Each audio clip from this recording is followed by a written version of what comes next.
ஆதியாகமம் புஸ்தகம் 16:9 நம்ம வாசித்து பரிசுத்த ஆவியானவர் நமக்கு என்ன ஞாபகப்படுத்துறாரோ அதை நம்ம பெற்றுக்கொள்ள உதவி செய்வாராக. 16:9. அப்பொழுது கர்த்தருடைய தூதனானவர்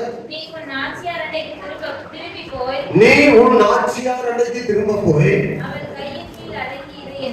அவள் கையின் கீழ் அடங்கி இரு என்றார். ஜெபிப்போம். நல்ல ஆண்டவரே, வசனங்களுக்காக ஸ்தோத்திரம். மனுஷன் அப்பத்தினாலே மாத்திரமல்ல, தேவனுடைய வாயிலிருந்து புறப்படுகிற ஒவ்வொரு வார்த்தையினாலும் பிழைப்பார் என்று எழுதியிருக்கிறது. ஆண்டவரே, என்னுடைய வார்த்தையில எங்களோடு கூட பேசுங்கப்பா. ஸ்தோத்திரம் ஸ்தோத்திரம். எத்தனையோ ஆயிரம் வார்த்தைகள் நாங்கள் கேட்கிறோம். ஆனால் நீ ஒரு வார்த்தை சொல்லும், என் வேலைக்காரன் பிழைத்துக் கொள்ளுவான்.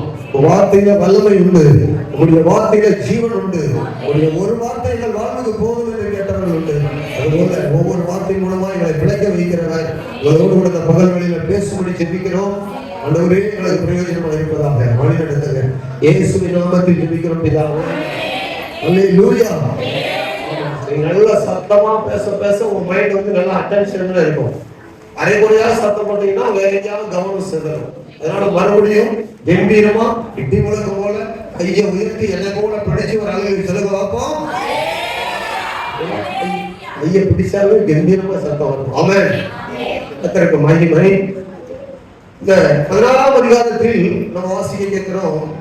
ஆண்டவர் ஒரு மனுஷ இடத்துல, கர்த்தர் ஒரு மனுஷ இடத்துல பேசின ஒரு வார்த்தையை பரிசுத்த ஆவியானவர் நமக்கு எழுதி வைத்திருக்கிறார். இப்படி நடக்கிறது என்பதை காண்பித்து அதை நாமும் அதை படிக்கும்படி நமக்கு எழுதி வைத்திருக்கிறார்.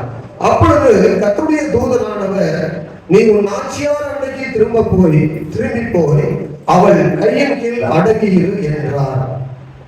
கர்த்தருக்கு மகிமை உண்டாவதாக. இந்த பைபிள் வாசிக்கிறவங்களுக்கு நம்ம எல்லாருக்கும் தெரியும், ஆபிரகாம் என்கிற ஒரு மனிதனை தேவன் அழைத்தார். அந்த மனிதனை அழைத்து அவர் சொன்னாரு, ஒரு சொந்த தேசம், உன்னுடைய சொந்த குடும்பம், உன்னுடைய சொந்த ஊர், உன்னுடைய சொந்த ஜனங்கள் எல்லாரையும் விட்டுட்டு நான் காண்பிக்கிற தேசத்துக்கு நீ வரணும். நீ அப்படி வரும்போது நான் உன்னை ஆசீர்வதிப்பேன், உன் பேரை பெருமைப்படுத்துவேன், உனக்குள் எல்லா ஜாதிகளும் ஆசீர்வதிக்கப்படும், உன்னை சபிக்கிறவனை சபிப்பேன், உன்னை ஆசீர்வதிகளை ஆசீர்வதிப்பேன், உன் பேரை நான் பெருமைப்படுத்துவேன், நீ ஆசீர்வாதமாக இருப்பாய் என்று 7 விதமான ஆசீர்வாதங்களை அழைக்கும் போது ஆபிரகாமுக்கு கர்த்தர் கொடுத்தார். அல்லேலூயா. அப்படி புறப்பட்டு வந்து அவன் ஆரான்கிற இடத்துல வாழ்ந்தான். பிறகு பஞ்சம் வந்த போது எகிப்துக்கு போனான். அங்கதான் நைல் நதி ஓடுது. நைல் நதி அங்கதான் ஓடுது. சரி, இப்ப பைபிள் நிறைய பேர் படிப்பீங்க, உங்களுக்கு நான் சொல்றதும் புரியாது, அதுவும் புரியாது. அதனால அதை வச்சுட்டு எது கேட்டீங்கன்னா கொஞ்சமாவது புரியும். அந்த நைல் நதி ஓடுகிறபடியால் அந்த தேசத்துல செழிப்பு எப்போதுமே இருந்தது, விவசாயம் நன்றா இருந்தது, ஆதாரத்துக்கான தானியங்கள் நன்றாக விளைந்திருந்ததுனால அங்க போனா ஆடு மாடுகள் மேய்க்கிறதுனால அந்த ஆற்றங்கரையில ஆடு மாடுகளை மேய்த்துக் கொள்ளலாம், பிழைப்புக்கு நல்ல ஒரு இடமா இருக்குது அப்படின்ட்டு ஆபிரகாம் இருந்த பெயர்செபா கானான் என்கிற பகுதியை விட்டுட்டு அந்த பஞ்ச காலத்துல என்ன போனாருன்னா எகிப்துக்கு போனார். எகிப்துக்கு போயிட்டு அங்க ஆடு மாடுகளை மேய்த்து கொஞ்ச நாள் அங்க இருந்தார். அங்க இருக்கிற காலத்துல ஆகார் என்கிற ஒரு எகிப்திய பெண்ணை அவளுக்கு வேலைக்காரியாக கொண்டு பல சரித்திரம் சொல்றாங்க, இவர்களுக்கு சொல்லி பல காரியங்களை சொல்றாங்க. அதெல்லாம் நமக்கு வேண்டாம், எழுதப்பட்டது நமக்கு போதுமானது. அவளை ஆதாரம் பற்றி நிறைய ஆராய்ச்சி பண்ணி நிறைய போடுறாங்க, அதிகமா இருக்குது. சரி, அதை பார்க்க வேண்டாம். அங்க ஒரு வேலைக்கார பெண்ணை கொண்டு வராங்க. மறுபடியும் கானான் தேசத்துல வந்து அவர் வாசம் பண்றாரு. அப்படி வாசம் பண்ணுகிற போது அந்த இடத்துல ரொம்ப நாளா பிள்ளை இல்லை. அவ பிள்ளை வேண்டும் என்று சொல்லி தன்னுடைய வீட்டுல வேலைக்காரன் பண்ணா இருக்கிற அந்த ஆதாரை கணவனாருக்கு மனைவியாக்கி ஒரு பிள்ளையை பெற்றுக் கொள்ள வேண்டும் என்று சாராள் தீர்மானித்து அந்த பிள்ளைக்காக என்னுடைய கணவனாருக்கு மனைவியாக வேண்டும் என்று சொன்னபோது அவன் ஒத்துக்கொண்டான். அப்போ அந்த ஆகாரை வந்து மனைவியாக யார் கொடுத்தது? சாராளே ஆபிரகாம் தான் கணவனாருக்கு கொடுத்தாள் என்று பார்க்கிறோம். அல்லேலூயா. இது சரித்திரம். படிக்காதவங்களுக்காக சொல்றேன். நான் கவனிங்க, பாராட்டுறதோடு இருக்கக்கூடாது. புக்கோட கொஞ்சம் இது வரைக்கும் மட்டும் எழுதிட்டு இது வரைக்கும் எடுத்து விடாது. அல்லேலூயா. சொல்லுங்க பார்ப்போம். ஒரு அடிமை பெண்ணை மனைவியாக ஆபிரகாமுக்கு பெற்றுக்கொண்டு ஆபிரகாம் அந்த மனைவியாக எடுத்துக்கொண்ட ஆகார் இடத்துல சேரும்போது அவள் கர்ப்பவதி ஆகிறாள். பிறகு வீட்டுல சின்ன சின்ன பிரச்சனை, அதனால வீட்டை விட்டு நெருக்கத்தினால வீட்டை விட்டு ஓட ஆரம்பிக்கிறான். அப்ப ஓடும் போது குறுக்கிடுகிறார் ஆண்டவர். எங்க இருந்து வர எங்க போறான்னு கேட்கிறாரு. யாரு? ஆகாரை பார்த்து கேட்கிறாரு. ஆகார் என்ன சொல்றா, என்னுடைய நாச்சியாரை விட்டு நான் வந்து ஓடி போகிறேன் அப்படின்னு சொன்னார். அப்ப ஆண்டவர் சொன்னாரு, இல்ல இல்ல, நீ ஓடி போக கூடாது, நீ திரும்பி அங்கேதான் போய் அவள் கையில் கீழே நீ அடங்கி அங்கதான் இருக்கணும்னு சொல்றாரு. இதுதான் நான் வாசிக்கப்பட்டேன். இதுவரைக்கும் நடந்த சம்பவம், இதுதான் வாசகம். புரிஞ்சவங்க நல்ல சொல்லுங்க பார்ப்போம். சரி, அப்படியே கூட வந்துட்டே இருக்கேன், என் கூடவே வாங்க. நம்ம எங்க போவோம்? ஆகார பார்க்க போவோம். எங்க போவோம்? எங்க போகணும்? ஆகார பார்க்க ஆகார எடுத்து போகணும். சரியா? சரி. இப்ப ஆண்டவர் சொல்றாரு, அவளை பார்த்து என்ன சொல்றாரு? Return to your mistress and submit your under her hand yourself. நீ போய் மறுபடியுமாக அவள் கையின் கீழே அடங்கி கீழ்ப்படித்தீர்னு சொல்றாரு. ஆமென். இப்போ இதுல என்ன வாசிக்கிறோம் தமிழ் வேதாகமத்துல? அப்பொழுது கர்த்தருடைய தூதனானவர் அவரோடு பேசிக் கொண்டிருந்துச்சு. அவர் பேசுவதெல்லாம் கேட்டுட்டு, நீ உன் நாச்சியார் அன்னைக்கு திரும்பி போய் அவள் கையின் கீழ் அடங்கி இரு என்றார். ஆமென். ஓ, இங்க சொல்லப்படுது, உன்னை அவள் கரத்தில் சமர்ப்பித்து இரு. சாராய் உனது எஜமானி, அவள் வீட்டுக்கே நீ திரும்பி போய் அவளுக்கு கீழ்ப்படிந்து இரு என்று சொல்லுகிறார். கர்த்தர் சொல்லுகிறார், ஆகார் இடத்துல நீ போய் அவள் வீட்டுக்கு போய் அவள் வீட்டுல நீ கீழ்ப்படிந்து அவள் கையின் கீழே இருன்னு சொல்றாரு. ஆமென். எனக்கு அன்பான கர்த்தருடைய பிள்ளைகளே, இயேசு கிறிஸ்துவுக்கு பிரியமான தேவஜனமே, நாம் கேட்கும் தேவனுடைய வார்த்தையின் செய்திகள் நம்முடைய வாழ்க்கையில கிறிஸ்துவின் சாயலுக்கு ஒப்பாக உள்ளும் புறமும் நமக்கு அந்த மாற்றத்தை ஏற்படுத்தி கொண்டு வராவிட்டால் நாம் கேட்கிற பிரசங்கங்கள் விருதாவாக இருக்கும். அதனால நாம் கேட்கிற செய்தி நம்முடைய வாழ்க்கையில உள்ளும் புறமுமாக மாற்றி தேவ சாயலுக்கு, கிறிஸ்துவின் சாயலுக்கு நேராக வடிவமைக்கக்கூடிய வார்த்தைகளா இருக்க வேண்டும். அல்லேலூயா. அப்படி இல்லாத பட்சத்தில் நம்ம நல்லா கவனிக்கணும், நம்ம நேரங்கள் வீணாகிவிடும். கவனிங்க, உங்களை நீங்களே வேத வசனத்துக்கு முன்பதாக நிறுத்தி சோதித்து பாருங்கள். வேத புத்தகத்துல இரு என்று முடிகிற வார்த்தைகளை எல்லாம் அது உங்களின் தனிப்பட்ட வாழ்க்கையை குறித்து தனியாக உங்களை குறித்து பேசுகிறது. இருன்னு என்னென்ன வார்த்தை எல்லாம் வருது? இரு. அல்லது அந்த வார்த்தையுடைய முடிவுல இருன்னு வருது பாருங்க. அதெல்லாம் தனிப்பட்ட, என்னோடு தனியா என்னோட ஆர்டர் பேசுறார், ஒவ்வொருவரோடும் பேசுறார். இதுல கவனிங்க, என்ன வார்த்தை? இரு என்கிற வார்த்தை. அப்போ அது கமெண்ட் பண்றது அந்த வார்த்தை ஆண்டுடைய வார்த்தை, கட்டளையாக. முதலாக இந்த புத்தகத்தை எங்க பார்க்கணும்னா அந்த மாதிரி வார்த்தையை முதல்ல எங்க பார்க்கலாம்னா இரு அப்படின்னு சொல்லி ஒரு கமெண்ட் பண்ணி கட்டளையா முதல்ல எங்க பார்க்கிறோம்? இங்கதான் பார்க்கிறோம். அல்லேலூயா. எங்க பார்க்கிறோம்? இங்கதான் பார்க்கிறோம். நீ போய் உன் நாச்சியார் என்னது? நாச்சியார்னா இந்த பைபிள் தெரியல, தமிழ் வேதாகமத்தில் அழகா சொல்லப்படுகிறது. எஜமானி, எஜமானி கரத்தின் கீழே நீ போய் என்ன செய்ய? அடங்கி இரு. நீங்க நாச்சியார் குழப்பம் கொடுக்க வேண்டாம். நீ எஜமானி இடத்துல போய் நீ போய் அடங்கி இரு அப்படின்னு சொல்றாரு. சரி, இன்னொரு கேள்வி கேட்ட கேள்வி. முதல் இந்த வார்த்தை எங்க வருதுன்னு இங்கதான் வருது. என்ன போடப்பட்டிருக்குது? 16:9 அடங்கி இரு. அவளுக்கு சொல்லப்படுது தனியா. சரி, 17:1 வாசிக்கும் போது 17:1 ஆபிரகாம் 99 வயதான போது கர்த்தர் ஆபிரகாமுக்கு தரிசனமாகி, நான் சர்வ வல்லமையுள்ள தேவன், நீ எனக்கு முன்பதாக நடந்து கொண்டு உத்தமனா இரு. அந்த வார்த்தை ரொம்ப முக்கியமானது. அங்க அடங்கி இரு, இங்க உத்தமனா இரு. இப்படி பைபிள்ல நிறைய வசனங்கள் இருன்ற வார்த்தை வருது. எங்கெல்லாம் வருது அதெல்லாம் நம்ம படித்து வாசித்தா நிறைய நேரம் போகும். அங்க அடங்கி என்று சொன்னவர் ஆபிரகாமை பார்த்து உத்தமனா இருந்து சொன்னவர் இஸ்ரவேல் ஜனங்களை பார்த்து கவனமா இருந்து சொன்னார். அப்புறம் ஜாக்கிரதையா இருந்து எழுதிருக்கிறது, எச்சரிக்கையா இருந்து எழுதிருக்கிறது, கீழ்ப்படிந்து இருந்து சொல்லப்பட்டிருக்கிறது, அடங்கி இருந்து சொல்லப்பட்டிருக்கிறது, உண்மையுள்ளவனா இரு என்று சொல்லப்பட்டிருக்கிறது, பொறுமையோடு இரு, புத்திசாலியா இரு, காத்து கொண்டு இரு, பரிசுத்தமா இரு, அன்போடு கூட இரு, விழிப்பா இரு, விசுவாசத்தோடு இரு, முன்மாதிரியா இரு, மாதிரியா இரு, ஒரே மாதிரி இரு, நிலைத்து நம்பிக்கையோடு இரு, சிந்தித்துக் கொண்டு இரு, பயத்தோடு இரு. அல்லேலூயா. இதெல்லாம் தனிப்பட்ட வாழ்க்கையில இருன்னு சொன்ன வார்த்தையில எனக்கு அப்படியே பொருந்தும். அப்படி தனிப்பட்ட வாழ்க்கையில அவங்களை பார்த்து சொல்லிக்கிறாரு. என்னை பார்த்து சபையை பார்த்து என்ன சொன்னாலும் அது எனக்கு பொருந்தும் இரு என்கிற வார்த்தை. அல்லேலூயா.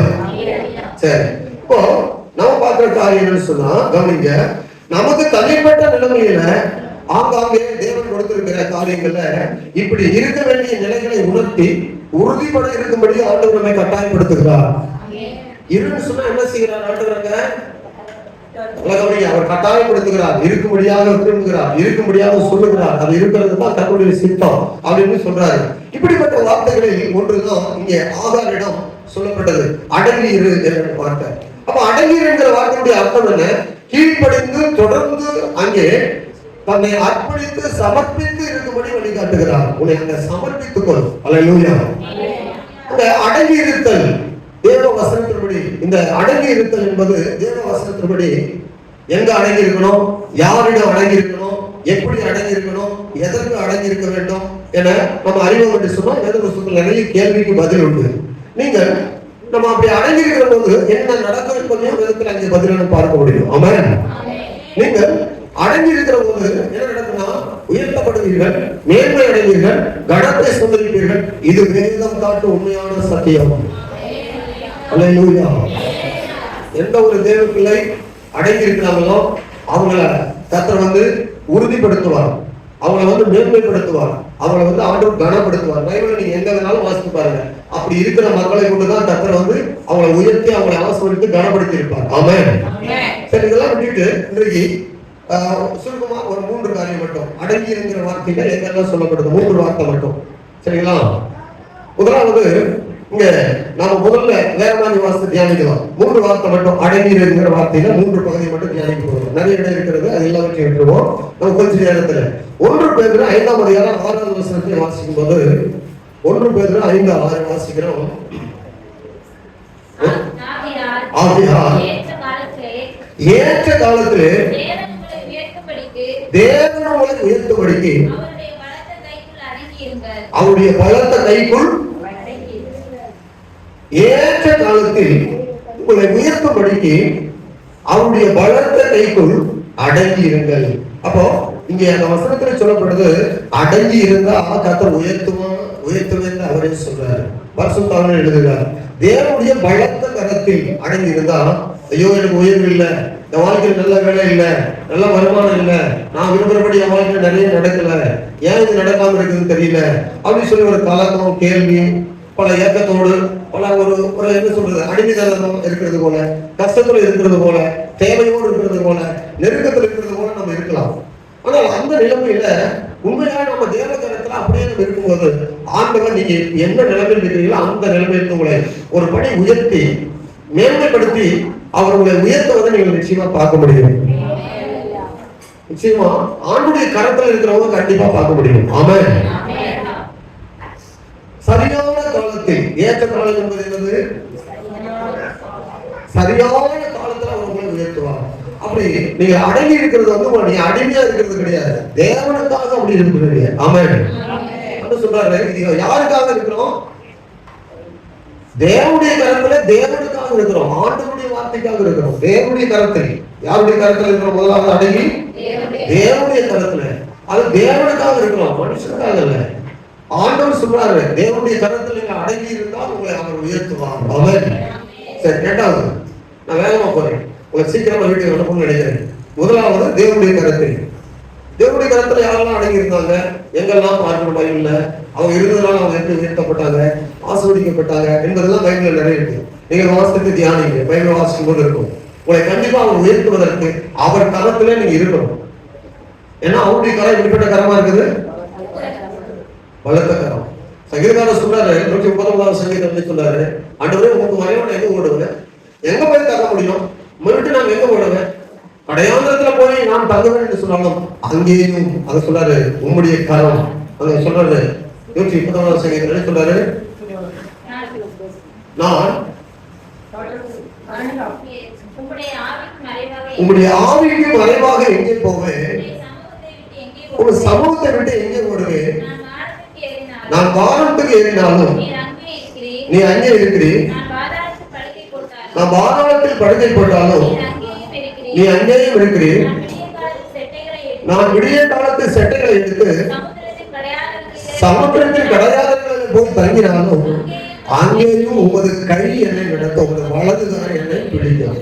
அவருடைய கரம் பெரிய கரம், அவருடைய கரம் நீட்டி எங்க இருந்தாலும் பிடிப்பார். அதனாலதான் அவருடைய கரத்துக்கு பேரு பலத்த கரம். அவருடைய கரத்துக்கு பேர் என்ன இருக்குது? அவருடைய கரத்துக்கு ஒரு பேர் கொடுக்கிறாரு. ஆணுடைய கரத்துல இருங்கள் மட்டும் சொல்லல, அவருடைய பலத்த கரத்துக்குள் என்ன செய்யுங்கள், அடங்கி இருங்கள். கர்த்தருடைய கரத்துல நம்ம இருக்கிற அடங்கி இருக்கிற போது அவர் உயர்த்தி சரியான நேரத்துல நீங்கள் விரும்புகிறதை விட உங்க வாழ்க்கையை மேன்மைப்படுத்துவார். விசுவாசிக்கிறீங்க? நீங்க விரும்புகிற நிலையை விட அவர் உங்களை உயர்த்தி ஆசீர்வதிப்பார். ஏன்னா அந்த பைபிள்ல வசனம் என்ன சொல்லுதுன்னா, அவர் உங்களை உயர்த்துவார். அந்த வசனத்துல அப்படிதான் முடியுது. அவர் உங்களை அவருடைய பலத்தை கைக்குள் இருக்கும் போது அவர் உங்களை உயர்த்துவார். சரி, அடுத்தது ஆண்டவருடைய வேதத்துல பரிசுத்த ஆவியானவர் யாரிடத்துல அடங்கி இருக்குன்னு சொல்றாரு? தேவனுடைய கருத்துல. இரண்டாவது எபிரேயர் நிருபம் 13ஆம் அதிகாரம் 17ஆம் வசனம், 13:17. உங்களை நடத்துகிறவர்கள் உங்கள் ஆத்துமாக்களுக்காக உத்தரவாதம் பண்ணுகிறபடியால் விழித்திருக்கிறவர்கள் ஆனபடியால் துக்கத்தோட அல்ல சந்தோஷத்தோட அதை செய்யும்படி. அங்க அடங்குங்கள்னா அடங்கி இருக்கிறது அடங்குங்கள், கீழ்ப்படிந்து அடங்குங்கள். அவர்கள் துக்கத்தோட அப்படி செய்தால் அது உங்களுக்கு பிரயோஜனமா இருக்க மாட்டார். ரெண்டாவது அவர் என்ன சொன்னாருன்னா, என் கரத்தில் இருப்பதற்கு அடையாளமாக நீங்கள் உங்களை நடத்துகிற நான் கொடுத்த ஊழியக்காரனுடைய கரத்தில் அடங்கி இருங்கள். அந்த வசனம் என்ன சொல்றது? உங்களை நடத்துவதற்கு யாரை கொடுத்திருக்கிறாரு? எல்லா சபையிலுமே அங்கங்க ஊழியக்காரன் கொடுத்திருக்கிறாரு அந்த சபையில. அப்ப அவங்க கரத்தை என்ன சொல்றாங்கன்னா, அவங்களுக்கு நீங்க அடங்கி இருந்தால் உங்களை நடத்துகிறவர்களுக்கு நீங்கள் அடங்குங்கள். எப்படின்னு சொல்ல முடியாது? அடங்கியிருங்கள் என்பதுதான் அடங்குங்கள். அல்லேலூயா, சத்தமா சொல்லுவோம். அப்போ ஊழியக்காரருக்கு ஒரு தேவ பிள்ளை அடங்கி இருக்கிற போது அவருடைய வாழ்க்கையில துக்கமா இருக்க மாட்டார்கள். அவங்க ஆத்மா களி கூர்ந்து மகிழும். அவங்க ஆத்மாங்களுக்கு உத்தரவாதம் பண்றாங்க. அந்த ஆத்மா கெட்டவே போகாது. அடங்கி இருக்கிற ஆத்மா என்ன செய்யாது? ஒருபோதும் கெட்டு போகாது. அவங்க உயர்வு வரும், இங்க கெட்டு போகாது. ஆமென் சொல்லுங்களேன். கெட்டு போன ஆத்மாக்களை தான் ரட்சிக்க வந்தார். இப்போ நம்ம சபைக்கு வரலாம், நம்ம சரீரத்துக்கு முக்கியத்துவம் கிடையாது. அதை விட முக்கியத்துவம் எதுக்கு தெரியுமா? ஆத்மாவுக்காக தான் நம்ம சபைக்கு அதிகமா வரும். எதுக்காக வரும்? ஆத்மா மீட்புக்காக தான் நம்ம அதிகமா வரும். ஆத்மா தான் மிக முக்கியம். அப்போ அந்த ஆத்மா மீட்புக்காக உத்தரவாதம் பண்ணுகிற ஊழியக்காரரிடத்துல நீங்கள் உங்களை கொடுத்த தேவனுடைய கரமா இருக்கிற அந்த அவருடைய கரத்துக்கள் இருப்பதற்கு அடையாளமாக அவருடைய ஊழியத்துக்காக கொடுத்த ஊழியக்காரருடைய கரத்துக்கள் இருக்கிற அவர்களுக்கு நீங்கள் அடங்கி இருக்கிற போது உங்கள் ஆத்மா கெட்டு போக கர்த்தர் என்ன செய்ய மாட்டார், விட மாட்டார். ஏன்னா அவங்க ஜெபம் பண்ணுவாங்க. உங்களுக்காக ஏற்ற நேரத்தில் ஆவியானவர் அவங்களை கொண்டு உங்களுக்கு ஆலோசனை கொடுப்பாரு. அப்படி அடங்கி இருக்கிற போது உங்க ஆத்மா சந்தோஷமா சொல்லலாம், ஒருபோதும் கெட்டு போகாது. உத்தரவாதத்தோடு சொல்லலாம், உங்க ஆத்மா நன்றா இருக்கும். ஹல்லேலூயா. இது கூட நிறைய இருக்குது. இதுல கூட நிறைய காரியம் இருக்குது. நிறைய நிறுவனங்கள், நிறைய வசனம் இருக்கு. சரிங்களா? அதை பற்றி கூட விட்டுருவோம். மூன்றாவது காரியத்துக்கு போயிடுவோம். முதலாவது யாருடைய கருத்தில் இருக்கணும்? இரண்டாவது யாருடைய கருத்தில் அடங்கி இருக்கணும்? சரி, மூன்றாவது. இப்போ முதல் வாசத்துல அந்த வசனத்துக்கு போயிடுவோம். ஜெனசிஸ் ஆதியாகம புத்தகம் 16:9 வருவோம். இப்பொழுது அப்பொழுது கர்த்தருடைய தூதனானவர் நீ உன் நாட்சியாளனுக்கு திரும்பி போய் அவன் கையின் கீழ் அடங்கி இரு என்றார். அவனுடைய கையின் கீழ் அடங்கி இரு என்றால். ஆமென். மூன்றாவதாக சொல்லப்படுது தீர்க்க புஸ்தகத்தில் 2:9 வாசிங்க. தீர்க்க புஸ்தகம் 2:9, 2ஆம் அதிகாரம் 9ஆம் வசனம். இதே வசனம் புதிய ஏற்பாட்டுல இருக்கு. அதுதான் புதிய ஏற்பாட்டுல இதே வசனம் இருக்கு. வேலைக்காரர் நம்முடைய இரட்சகராகிய தேவனுடைய உபதேசத்தை எல்லாவற்றிலும் அலங்கரிக்கத்தக்கதாக நம்முடைய எஜமானர்களுக்கு கீழ்ப்படிந்திருந்து எதிர்த்து பேசாமல் எல்லாவற்றிலும் பிரியமுண்டாக நடந்து கொள்ளவும் திருடாமல் இருந்து சகல விதத்திலும் நல்ல உண்மையை காண்பிக்கவும் புத்தி சொல்லு. சபையாருக்கு புத்தி சொல்லு. எஜமான இடத்துல வேலைக்காரரை எதிர்த்து பேசக்கூடாது. அல்லேலூயா. சத்தமா சொல்லுங்க. பழைய ஏற்பாட்டுல சொல்லப்பட்ட அதே வசனம் புதிய ஏற்பாட்டுல உள்ள விசுவாசிகளுக்கு அதே ஆண்டவர் தான் இருக்கிறாரு. அதே உபதேசம் தான் பண்றாரு. என்ன செய்யணும்னா, வேலைக்காரர் தங்கள் வேலை செய்கிறதான எந்த இடத்துல எஜமான இடத்துல எதிர்த்து பேசக்கூடாது. அவங்களுக்கு என்ன செய்யணும்? அடங்கி இருக்கணும். இப்படி பைபிளை பார்க்கணும்னா கணவனுக்கு மனைவி அடங்கி இருக்கணும், பெற்றோர்களுக்கு பிள்ளைகள் அடங்கி இருக்கணும், வேலைக்காரர்கள் எஜமானர்களுக்கு அடங்கி இருக்கணும், அதிகாரிகளுக்கு கீழே பணி செய்வர்கள் அடங்கி இருக்கணும், மாமியாருக்கு மருமகள் அடங்கி இருக்கணும். சரி, மருமகளுக்கு மாமியாருக்கு சரி மாமியாருக்கு மருமகள் அடங்கி இருக்கணும். இப்படி நிறைய ஆண்டவர் வந்து சில காரியங்களை அப்படி அப்படியே கொடுத்திருப்பாரு. அல்ல சொல்லுங்க, சத்தமா சொல்லுங்க. மாற்றி சொல்லிட்டோம். அப்படிதான் நடக்குது. மாமியாருக்கு மருமகளா, மருமகளுக்கு மாமியாரா, நான் மாமி நீ மருமகள், நீ அடங்கி இருக்கு, நான் சொல்றது நான் தான் வந்தேன், நீ தான் அப்படி இருக்கணும் அப்படி சொல்லுவாங்க. சரி, இப்படி நம்ம குடும்பத்துல வெளிவட்டத்துல இங்க கொஞ்சமா நம்ம அடக்கமா இருக்கும்போது, பெற்றோருக்கு பிள்ளைகள் அடக்கமா இருக்கும்போது அந்த வீடு கௌரவமா இருக்கும். மாமியாருக்கு மருமகள் அடக்கமா இருக்கும்போது மாமியாருடைய ஆசீர்வாதம் மருமகளுக்கு கிடைக்கும். அல்லேலூயா. பிள்ளைகள் பெற்றோருக்கு அடங்கி இருக்கும்போது பெற்றோருடைய ஆசீர்வாதம் பிள்ளைகளுக்கு கிடைக்கும். ஆண்டவர் இப்படி கொடுக்கும் போது நம்ம அடங்கி இருக்கிறவர்களில கர்த்தர் தாமே நம்மை ஆசீர்வதிக்கிறார். சரி, மூன்றாவது வரும். முதல் பார்த்தோம் யாருடைய கருத்தில் அடங்கி இருக்க வேண்டும். இரண்டாவது பார்த்தோம் யாருடைய கருத்தில் இருக்க வேண்டும். சரி, மூன்றாவது பார்த்தோம் யாருடைய கருத்தில் இருக்க வேண்டும். நீ போய் அவள் கரத்தில், அவள் கரத்தின் கீழே அடங்கிடு. யார் கரத்துக்கு அடங்கிடு? அவள் எஜமானிக்கு நீ போய் அடங்கிடு. அல்லேலூயா. இப்ப ஏன் அடங்கி இருக்க முடியாம ஓடுறாங்க? என்ன பிரச்சனை? கவனிங்க, ஒரு சூழ்நிலை ஒரு இடத்துல நம்ம அடங்கி இல்லாத போறதுக்கு சில பிரச்சனைகள் வரும். அந்த பிரச்சனையை நம்ம கண்டுபிடிக்கணும். என்ன பிரச்சனை? இங்க ஏன் அடங்கி இல்லாம ஓடுதுதான்? சுருட்டு போகிற வழியில நடந்து போற, எங்க போறோம்னு தெரியல, விட்டா எங்க போயிருப்பாலும் தெரியல. ஆண்டவர் பார்த்து பாவமா வழியில குறிப்பிட்டாரு. போயிருந்தானா எங்க போயிருப்பான்னு தெரியாது. எங்க போயிருப்பா? அங்க போய் யாருக்கு எங்க பிள்ளை பெற்று எடுத்து எவ்வளவு அவமானப்பட்டு கஷ்டப்பட்டு தெரியல. இங்க ஆண்டுடைய வார்த்தை கேட்டிருந்ததுனால ஆசீர்வதித்தாரு. உனக்கும் பிள்ளையை ஆசீர்வதிப்போம், உன்னுடைய பிள்ளை ஒரு பெரிய சந்ததியா இருக்கும். அவன் பெரிய ஆசீர்வாதமான 12 பிரபுக்களை யாக்கோபு பெற்றெடுக்கிறத போல இஸ்ரவேலும் 12 பிரபுக்களை பெற்றெடுப்பான். ஆனா அவன் கையில் உணவமா இருக்கும். ஆனா இவன் ஆசீர்வதிக்கும் கத்து சொல்றாரு. அங்க போயிருந்தா அனாதை பிள்ளையா இருந்திருப்பாரு. ஆனா இந்த பிள்ளை பாருங்க, இங்க இருக்கிறதுனால நீ போய் அடங்கிடு, நான் பிள்ளையை கொடுப்பேன், நீ அந்த பிள்ளையை ஆசீர்வதிப்பேன், நீ போய் அங்கே இருன்னு சொல்றாரு. போய் நல்லா குறுக்கிட்டாரு. சரியா? இப்ப அங்க அப்படியே வரும். இப்ப ஏன் இவங்க அங்க அடங்கி இருக்க முடியாம போனா, ஏன் அந்த வார்த்தை ஆண்டவர் பயன்படுத்துறாரு? அந்த அடங்கி இருன்ற வார்த்தை ஏன் பயன்படுத்துறாரு? போய் இரு அப்படின்னு சொல்லிருக்கலாம். ஆனால் இவன் ஏன் அந்த வார்த்தை பயன்படுத்துறாரு? என்ன பிரச்சனை நடந்தது? 4ஆம் வசனத்துக்கு வரும்போது 14:4 வரும்போது, அவன் ஆபிரகாம் ஆகாரோடு சேர்ந்தபோது அவள் கர்ப்பத்தரித்தாள். அவள் தான் கர்ப்பவதியானதை கண்டபோது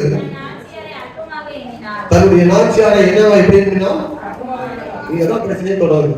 நல்லா கவனிங்க. எப்படி இருந்தாலும் ஒருத்தர் பார்க்கும்போது பேசும்போது அவன் பேச்சு நடக்கல நமக்கு தெரியும். அற்பமாக வேண்டுவாங்க. இப்போ சாரால் அவள் முட்டாள் கிடையாது. சாரால் அவள் முட்டாள் கிடையாது. முதல்ல நல்லா பேசி கேட்டு இருந்தா, இப்போ புருஷனுக்கு மனைவியா கொடுத்த உடனே ஒரு பிள்ளை வயசுல உண்டான உடனே, ஓ நீ என்ன சொல்றது நான் கேட்கணும், உன்னை போலதான் நானும், உன்னை விட நான் பெஸ்ட் அப்படின்ற மாதிரி வந்துட்டா. அப்ப இவருடைய எண்ணங்கள் வந்து தாட்டுக்குள்ள மாறிடுச்சு. முதல்ல வந்து அம்மா சொல்லுங்க ஐயா சொல்லுங்க அம்மா சொல்லுங்க. இப்போ வந்து வேற லெவல் இருக்கா. என்ன சொல்லு பேசா பேச்சே மாறி போச்சு. என்ன சொல்லு அது சொல்றோம். இப்ப என்னாச்சு? அப்போ அற்பமா இருந்ததுனால வார்த்தைகள் வித்தியாசமா இருக்கு. அப்போ அறிவு சும்மா இருக்கலாம், அற்பமா இருந்த உடனே அடுத்த இவன் சும்மா இருக்கலாம், அம்மா சும்மா இருப்பாங்க, அடுத்து அவங்க ஆரம்பிக்கிறாங்க. அவங்க என்ன பண்றாங்க பாருங்க, 5ஆம் வசனம். அப்பொழுது அற்பமா எண்ணினால் அப்பொழுது சாராய் ஆபிரகாமை நோக்கி, நீ எனக்கு நேரிட்ட அநியாயமும் உமது மேல் சுமரும், என் அடிமை பெண்ணாகிய பெண்ணை உங்களுடைய மடியிலே கொடுத்தது கர்ப்பவதி ஆனதை கண்டு என்னை அற்பமாக எண்ணுகிறார். கர்த்தர் எனக்கு உங்களுக்கு நடுநின்று நியமித்திருப்பார். உடனே ஆபிரகாம் இடத்துல பிரச்சனை சொல்றார். அப்ப ஆபிரகாம் என்ன சொல்றாரு அடுத்த வசனத்துல? அதற்கு ஆபிரகாம் சொல்றாரு சாராய் நோக்கி, இதோ உன் அடிமை பெண், இப்போது யாருக்காவல் உன் அடிமை பெண் உன் கைக்குள் இருக்கிறாள், உன் பார்வைக்கு நலமானபடி அவளுக்கு செய் என்றால். அப்பொழுது சாராய் அவளை கடினமாக நடத்தினபடியால் அவளை விட்டு ஓடி போனான். இப்ப அந்த கடினமா நடத்த ஆரம்பிச்சேன். அல்லேலூயா. கொஞ்சம் முதல்ல வேலை வைக்கும் போது தைரியமா வச்சா, இப்ப வந்து வேற மாதிரி வேலை வைக்க ஆரம்பிச்சிட்டான். ஓ இந்த வேலை வித்தியாசமா இருக்குதா, ரொம்ப ஹார்டு வேடா இருக்குதா, ரொம்ப ஹார்டான வேடு வருதா அப்படின்னு சொல்லிட்டு வந்துட்டு இங்க நீ இருக்க வேண்டாம். இப்போ அங்க போகணுன்ற ஒரு எண்ணம் வந்துருச்சு. முதல்ல தவறு எங்க நடக்குது, அவளுக்குள்ள தான் வந்துச்சு. அவன் மனநிலையை வந்து சரியா காத்து கொண்டு சரி அப்படியே போவோம் அப்படின்னு சொல்லி போயிட்டு பிரச்சனை இல்லை. அற்பமா என்ன ஆரம்பிச்ச உடனே தான் பிரச்சனை உண்டாகுது. அல்லேலூயா. அப்ப அற்பமா என்ன ஆரம்பிக்கும் போதுதான் எல்லா இடத்துலயும் பிரச்சனை உண்டாகும். அதனால நீங்கள் ஒருவர் கனம் பண்ணுங்கள். அதனாலதான் யாருக்கு கனத்தை கொடுக்க வேண்டியது அவங்க கனத்தை கொடுங்க. முதியவர்களா இருக்கிறாங்களா கனம் பண்ணுங்க. இஸ்ரவேல்ல கனம் பண்றதுக்கு ஆண்டு சொல்லி கொடுத்தாரு. என்ன கனம் பண்ண சொல்லி கொடுத்தாரு?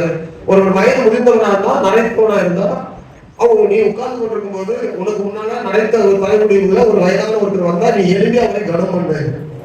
அவர் முடியும் நரைத்தவரா இருக்கிறாரு, நீ அவருக்கு முன்னாடி எழுதி நீ இளம் வயதவங்களை கனம் பண்ணிட்டு இருக்குது.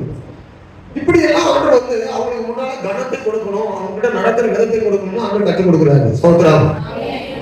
இப்ப நீங்க அப்படி கனம் பண்றீங்களா என்று நீங்க ஆராய்ந்து பார்க்கணும். முதிர்ந்தவர்களை நீங்க கனம் பண்றீங்களா? உங்களுக்கு மூத்தவர்களுக்கு விஷயம் தெரியாம இருக்கலாம், குறைவா இருக்கலாம். அவங்க சம்டைம் அவங்களுடைய தவறான புரிதல் அவங்களுக்கு பக்கம் போகலாம் சில நேரங்கள்ல. ஆனால் நீங்கள் அவர்களுக்கு கொடுக்க வேண்டிய கனத்தை கொடுக்கணும். சொல்ல வேண்டியது சொல்லலாம், நீங்க செய்வது தவறுன்னு சொல்லலாம், அது பிரச்சனை கிடையாது. ஆனா நம்ம கொடுக்க வேண்டிய கனத்தை கொடுத்து அவர்களை நடத்த வேண்டும். அவர்களை நாம் அற்பமா எண்ணக்கூடாது. யாரை அற்பமா எண்ணக்கூடாது? முதியவர்களை, நம்முடைய வீட்டில் உள்ள முதியவர்களை, பெற்றோரை அல்லது மாமியை மாமனாரை, நம்முடைய மூத்த சகோதரனை சகோதரியை, மூத்தவர்களை கனமா நம்ம எண்ணணும். மூத்த சகோதரன் சகோதரி அவங்க அப்பா ஸ்தானம். மூத்த சகோதரிகள்லாம் யாரும் என்ன ஸ்தானம்?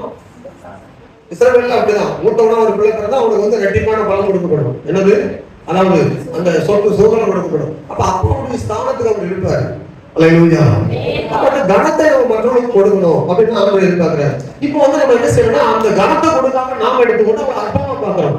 நம்ம என்ன கண்ணோட்டத்துல பார்க்கறோம்னா இவங்க சரியில்லை, இவங்க வந்து தவறு பண்றாங்க, அந்த கண்ணோட்டத்துல நம்ம பார்க்கும்போது அவங்க நம்ம அற்பமா எண்ண ஆரம்பிக்கிறோம்.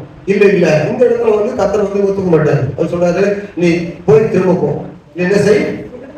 இல்ல நான் சொல்றேன், நீ திரும்ப போ. நீ திரும்பி போய் என்ன செய்? அவன் கரத்திற்குள்ள அடங்கி.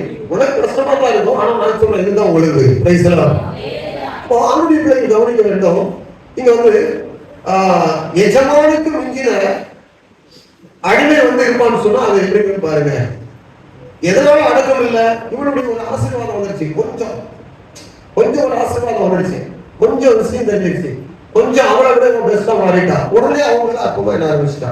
இது வந்து ஒரு வகையான சாத்தானுடைய சுபாவம். யாருக்குரிய சுபாவம்? அடக்கம் எங்கெல்லாம் இல்லையோ, எங்கெல்லாம் வந்து ஓவர்டேக் பண்றோமோ அங்கெல்லாம் வந்து சாத்தானுடைய சுபாவம் வரும். என்னிடமானாலும் உங்களிடமானாலும் கவனமா இருக்கும். எங்கெல்லாம் ஓவர்டேக் பண்றோமோ அங்க நம்ம கவனமா ஓவர்டேக் பண்ணணும். முன்னாடி ஒரு வண்டி வரும், இந்த பக்கம் முன்னாடி ஒரு வண்டி வரும், இந்த பக்கம் ஒரு வண்டி வரும், ஓர வண்டி இருக்குது, அதெல்லாம் கவனமா பார்த்து தான் ஓவர்டேக் பண்ணணும். ரொம்ப கவனமா ஓவர்டேக் பண்ணும்போது மிஞ்சி போகும்போது நிறைய விபத்துக்கள் ஏற்படுது. நிறைய இடத்துல வாழ்க்கையில நிறைய பேருக்கு விபத்துக்கள் ஏற்படுது. அவங்களே உடைத்துக் கொள்றாங்க, அவங்களே தங்களே என்ன செய்யறாங்க? உடைத்துக் கொள்றாங்க. அதனால அவருடைய பிள்ளைகள் நம்ம அடங்கி இருக்கிற பட்சத்துல கர்த்தர் தாமே நம்ம உயர்த்துகிற தேவை. எங்க இருக்கணுமோ அங்க நம்ம வைக்கும் போது நம்ம இருக்கணும். அடங்கி இருந்தா நமக்கு ஆசீர்வாதம் உண்டு. ஆமென். இதுக்கு ஆண்டவர் இயேசு ஏதாவது சொல்லியிருக்கிறாரா? இதுக்கு ஆண்டவர் இயேசு ஏதாவது சொல்லியிருக்கிறாரா அப்படின்னு நம்ம பார்க்கணும்.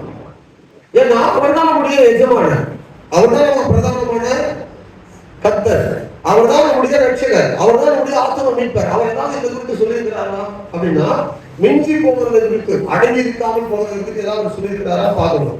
அவர் ஏதாவது சொல்லியிருக்கிறாரா உங்களுக்கு ஞாபகத்து வருதா? அப்படி பார்க்கிற போது எனக்கு ஒரு வருஷம் ஞாபகத்து வந்துச்சு. இதனுடைய கருத்து அதுதான் என்பதை நான் புரிந்து கொண்டோம். மிஞ்சி போவதை குறித்து அவர் சொல்றாரு. மத்தேயு சுவிசேஷம் 10ஆம் அதிகாரம் 25ஆம் வசனத்தில், மத்தேயு 10:25,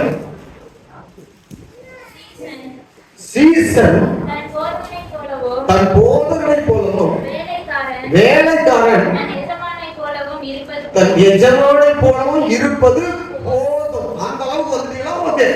இப்ப சொல்லுங்க சத்தமா, சத்தமா சொல்லுங்க. ரெண்டு பேரும் குறிப்பிடுறாரு. யார் ரெண்டு பேரு? சீசன் யார் மாதிரி இருக்கட்டும், போதகனை போல வரட்டும், பிரச்சனை இல்லை. அடுத்தது வேலைக்காரன் எஜமான போல வரட்டும், பிரச்சனை இல்லை. அடுத்து எஜமாட்டியே மிஞ்சி போயிட்டா. அல்லேலூயா. எஜமாட்டியா தான் இருக்க போறா, எஜமாட்டியுடைய ஸ்தானத்துக்கு வந்துட்டா, அதுல ஒரு குழப்பம் இல்லை. ஆனா இப்ப என்ன செய்யறா, எஜமாட்டி ஓவர்டேக் பண்ண பாக்குறதுனால அவள் அங்க இருக்க முடியல. அதனால என்ன செய்ய போறான்னா சுதந்திரத்தை தேடுறான். அப்ப சுதந்திரமா போறது என்பது என்னன்னா இவளை விட நான் மேல இருக்கிறேன் அப்படின்னு தான் காட்டு. ஆனா அவன் என்ன சொல்றாங்க, அவன் கூட சமமாகவே இருக்கு. வேலைக்காரர் எப்படி இருக்கட்டும், எஜமான போல இருக்கிறது போதும். அவர் என்ன சொல்றாரு, சீசன் யார போல இருக்கிறது போதும், போதகனை போல இருக்கிறது போதும். போதகனை போல நீங்க இருந்தா போதும். போதகனை மிஞ்சி போயிட வேண்டாம், எஜமானை உடையவன், அதாவது எஜமானை போல இருந்தா போதும், எஜமானை மிஞ்சிய ஒரு வேலைக்காரனாக போய்விடக்கூடாது அப்படின்னு ஆண்டவர் சொல்றாரு இயேசு. அல்லேலூயா. அதனாலதான் நான் அடிக்கடி எனக்கு ஞாபகம் வரும். நான் அதிகமா எங்க போனாலும் சொல்லுவேன் ஒரு வார்த்தை. என்ன சொல்லி, ஒரு இடத்துல, ஒரு சபையில, ஒரு குடும்பத்துல, ஒரு ஐக்கியத்துல அடங்கிட்டாங்க பாருங்க, அவங்க எப்போதும் கனத்துக்குரியவங்க. அவங்க எப்படிப்பட்டவங்க? கனத்துக்குரியவங்க. அல்லேலூயா. அதிகமா சொல்லுங்க. அடக்கமுடையார் அறிவில்லார் என்று எண்ணி கடக்கவும் கருத வேண்டாம், மனதலையில் ஓடுமீன் ஓட உருமீன் வரும் வரை மாடி இருக்குமா ஒரு அவையார் பண்ணது. நிறைய பேர் இவனுக்கு என்ன விஷயத்தில் எப்பயும் முட்டாள் மாதிரியா கிடக்கிறோம், இவங்க என்ன அவங்க சொல்றாங்க கேட்டு கிடக்குறாங்க. இல்லைங்க, அடங்கி இருத்தல் என்பது மிக மிக முக்கியமான காரியம். அடக்கமுடையார் அறிவில்லார் என்று எண்ணி விடாதீங்க. அடக்கமா இருக்கிறவங்க வந்து அறிவில்லைன்னு நினைச்சிட்டாருங்க. அவங்க ரொம்ப கவனமா இருக்கிறாங்க. அப்போ மடதலையில் ஓடுமீன் ஓட, அது அப்படியே வாடி போயிருக்கு கொக்கு. எதுக்கு? ஒரு மீனே பிடிக்க தெரியலப்பா அந்த கொக்கு.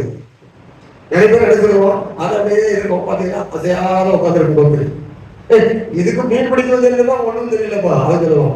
இல்ல இல்ல, ஓடு மீன் ஓட பார்த்துட்டே இருக்குது. ஓடு மீன் ஓட ஒரு மீன் வரும் வரை அது விஷயம் தெரியாம இல்ல, நல்ல மீனா வரணும்னு காத்திருக்குது. அப்ப தேவன் கொடுக்கிற ஆசீர்வாதங்கள் வருகிற போது நான் உயர்த்தப்படுவதற்கு நான் காத்திருக்கிறேன், நானாக அல்ல. அல்லேலூயா. அப்போ உயர்த்தப்படுவது என்பது தேவ கரத்திலிருந்து நமக்கு வரணும். எஜமாட்டி விட கருத்து உயர்த்த முடியும், ஆனா எஜமாட்டி மிஞ்சி போகாது நம்ம சொல்லிட்டாரு. என்ன சொல்லிட்டாரு?